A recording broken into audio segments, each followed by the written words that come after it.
Hello children, now listen for this. It is called as Prathamik. Prathamik means primary.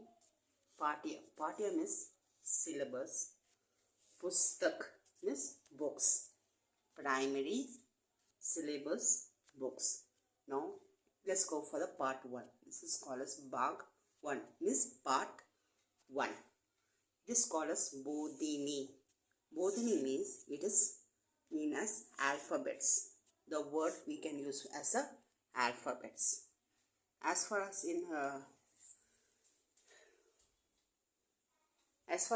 Hindi, we are having two types of alphabets. One is swar.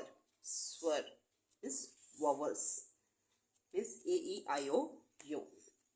So in Hindi, we are having 18 vowels. Now listen.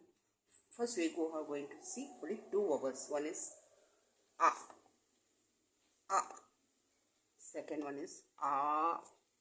Now let's see how we can write this A. First we are going to make a small semicircle. Then a big semicircle. Then we are going to draw a small sleeping line. Then a standing line. Then again a sleeping line. Now this is called as A.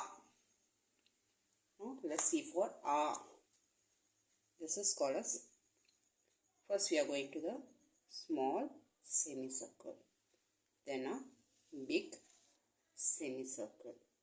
Again a small sleeping line. Big standing line. Beside to that again one standing line. Now a small sleeping line. Now this alphabet is called as A.